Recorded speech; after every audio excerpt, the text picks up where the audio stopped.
Welcome back to the Mattie James Podcast, you guys. On today's episode, we're going to be talking about one of my favorite topics, productivity. I love being productive. I love getting things done, mostly because there are so many things to get done for so many different people in my life. But even just for me, it always feels really good to get something done. You always just feel so accomplished. Well, over the last few months, there are 3 things that I've been doing that have helped me to be probably the most productive that I have ever been. And I wanted to share what those 3 things are. So let's get into it. So in episode 403 of the Mattie James Podcast, we're talking about 3 things to do to become more productive. Now, obviously, I think the biggest thing you can do to be more productive is to actually execute, to actually produce. However, I'm talking about those 3 things you need to do before actually producing to help you really produce, execute at a higher level. Funny enough, I was actually editing the vlog that I actually posted last night on my YouTube channel. And even just kind of watching it back, I was like, wow, I actually get quite a bit done. And I think sometimes when you're in it, you don't even realize how many things you have to do on a day-to-day basis. But also, I think the thing that has definitely helped me is doing those things consistently. And so they have become routine. But I want to talk about the 3 things specifically within those routines that I do that really do help me be productive. The first thing that I do to help me to really maximize my productivity is capture. I love to capture my ideas. I like to capture things that I need to remember, whether I'm listening to a TED Talk or a podcast, whether I'm listening in a meeting, I have to capture things. And this is really important because you have to write things down. I think I talk about this from time to time on my Instagram stories. It's almost become like an inside joke, but I write everything down. And you guys often ask me how I'm able to get so much done with so much going on in my life. And the God's honest truth is, even with everything that I have going on, I make it my business to be deliberate about writing every single thing down.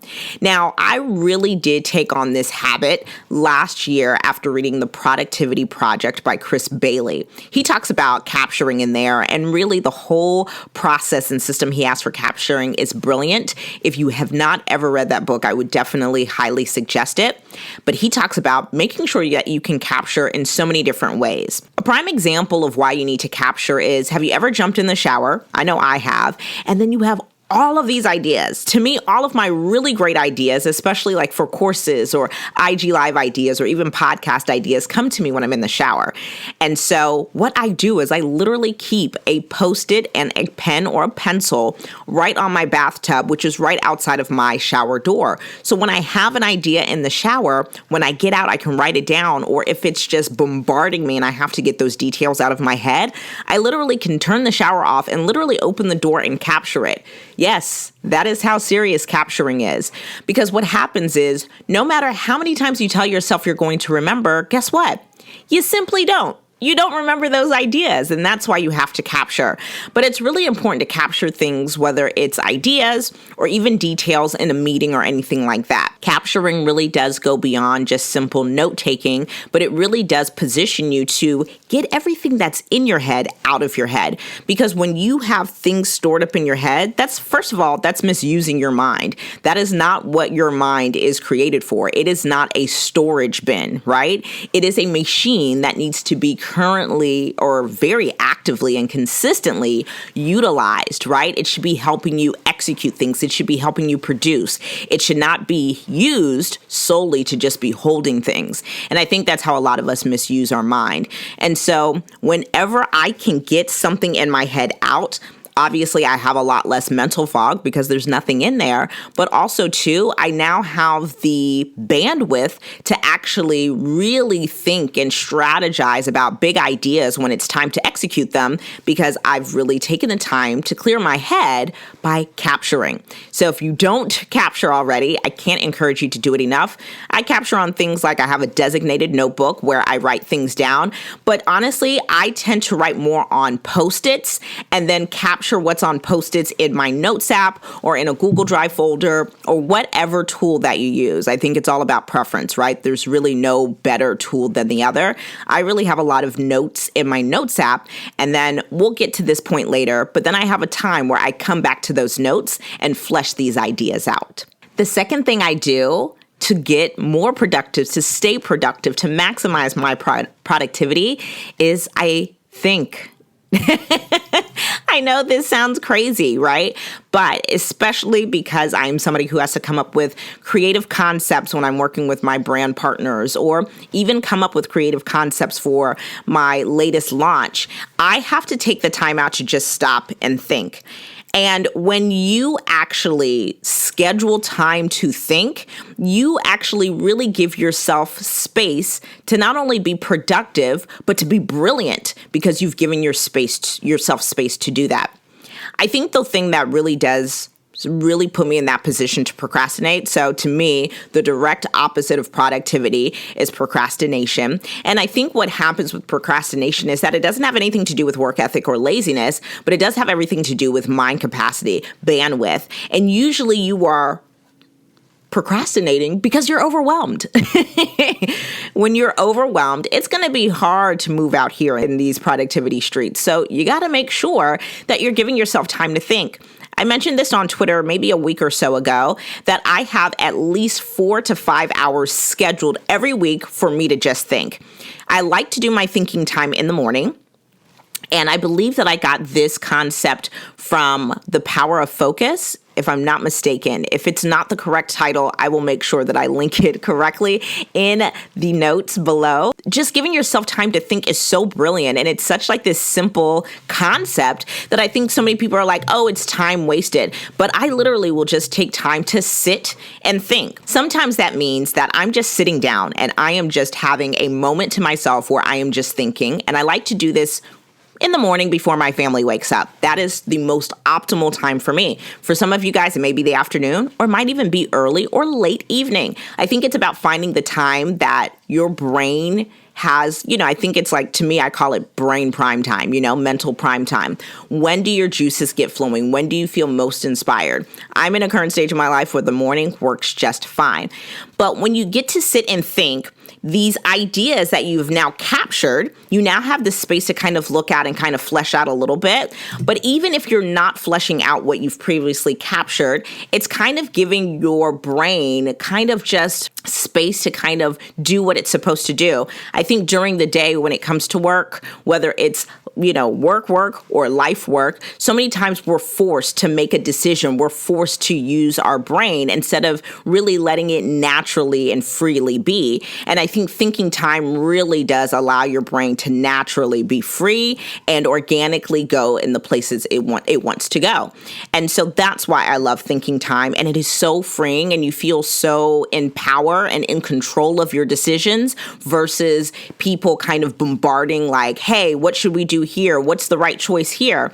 And so that's why thinking time is so amazing. Like I said, I really like to schedule my thinking time Monday through Friday, early in the morning, like around like 6 o'clock, usually either after some coffee, after a workout, after meditation, journaling. And that really does, in fact, give me that space to really kind of take control of how I'm going to utilize my decision-making power throughout the day. So thinking time is so huge because I do, in fact, think it helps you become a better decision maker. And we can talk about that in another show. Last but not least, when I want to maximize my productivity and when I want to be more productive, I have to plan.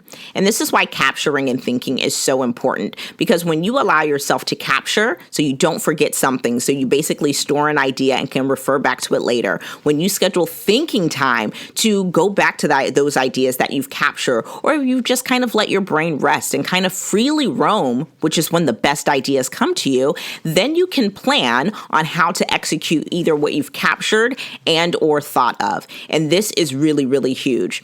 Again, I plan everything from meals, my day, my content, All of these things are really so important, and you can't really prep and position yourself to execute at a high level if you're not planning ahead of time, you know?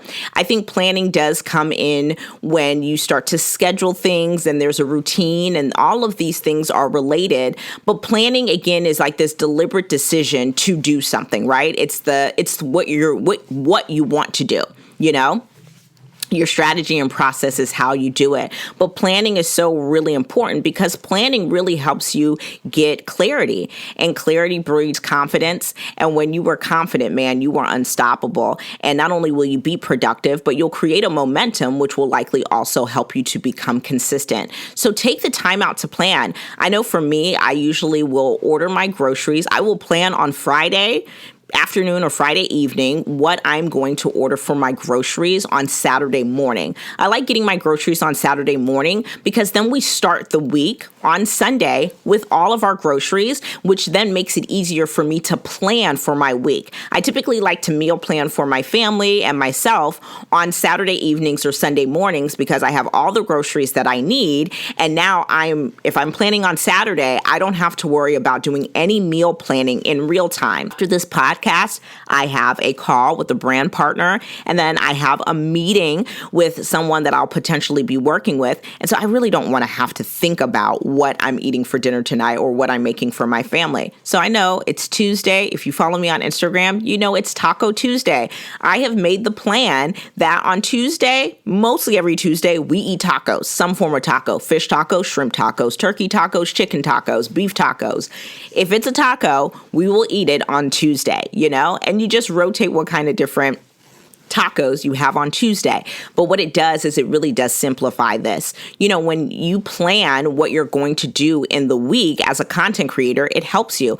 I know that on Tuesdays, we're going to not only record, but also film the podcast. And so there's no guesswork. There's a level of clarity there. Now, because I know what I'm going to do, I just now know I can now start to kind of figure out how I'm going to do it or why I'm going to do it. But because I've gone ahead and decided the what ahead of time, I've really now positioned myself to win. I've not only positioned myself to be productive, but also to be consistent, because when you plan ahead, you take out the guesswork and you now can approach your actions with the level of confidence that scrambling just doesn't give you space to do. So planning is really great, not only as a content creator, as a mom, as a wife, as a person, period.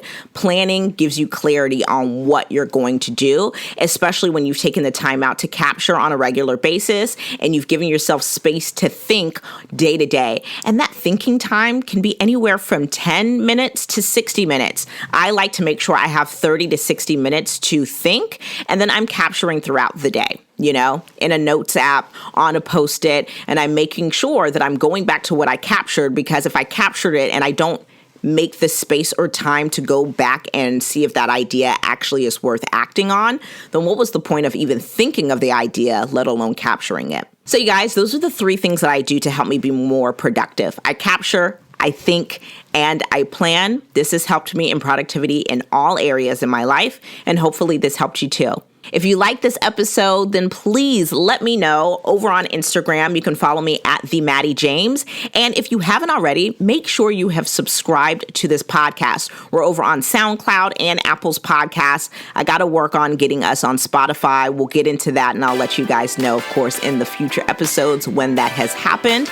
But I appreciate you guys so much for listening or watching, and I'll see you guys here next time on the Mattie James Podcast.